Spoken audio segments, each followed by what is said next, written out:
કચ્છના પશ્ચિમ છેવાડાનું ગામ એટલે લખપત, જે મુખ્ય મથક ભુજથી 150 કિલોમીટરના અંતરે આવેલું છે.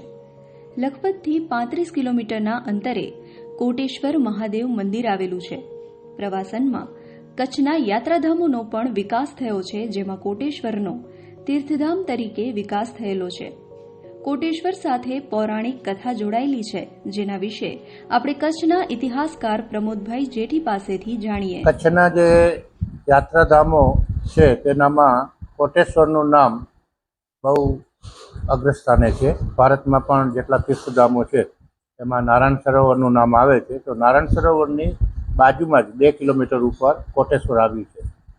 આમ જોવા જઈએ તો ભારતના પશ્ચિમ છેડા ઉપરનું છેવાડાનું ગામ છે, એટલે કોટેશ્વર કહેવાય.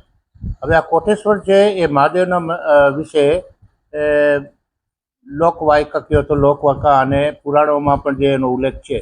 તો એવું છે કે રાવણ, જે લંકાપતિ રાવણ, એ મહાદેવને પ્રસન્ન કરવા માટે તપસ્યા કરે છે અને મહાદેવને પ્રસન્ન કરી અને મહાદેવનું લિંગ પ્રાપ્ત કરે છે અને એ લિંગને લંકા લઈ જવા માંગે છે.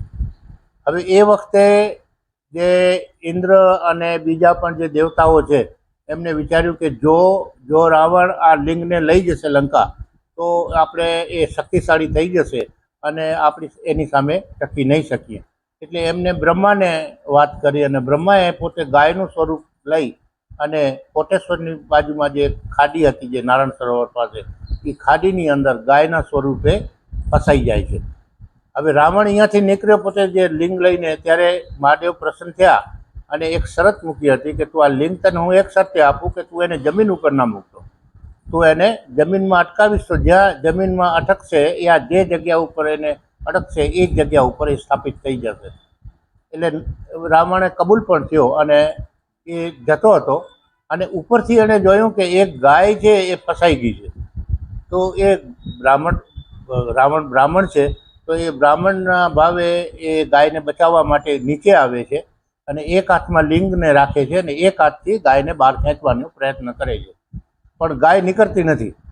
ગાય ન નીકળી એટલે એણે જે લિંગ હતું એને જમીન ઉપર મૂકી અને 2 હાથથી ગાયને બહાર ખેંચી લીધી અને ગાયને બચાવી લીધી.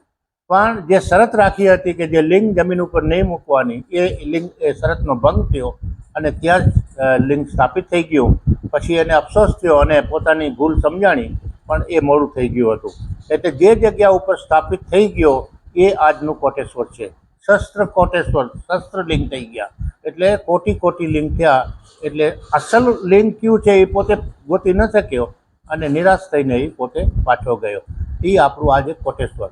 કોટેશ્વરની અંદર જે દરિયા કિનારાના ખોના ઉપરથી આપણે એમ કહેવાય છે કે ત્યાં સામેના ભાગમાં આપણે બોર્ડરના એરિયા ઉપર છે, એટલે ત્યાંથી આપણે દરિયો ચાલુ થઈ જાય છે. કોટેશ્વર પછી દરિયો છે અને પછી આપણી બોર્ડર લાગે છે. તો એ જે કોટેશ્વરની લોકો યાત્રા કરે છે. નારાયણ સરોવર પણ એમ કહેવાય છે કે પવિત્ર સરોવરમાંનું 5 સરોવર છે હિન્દુસ્તાનમાં, એમાંનું એક નારાયણ સરોવર છે.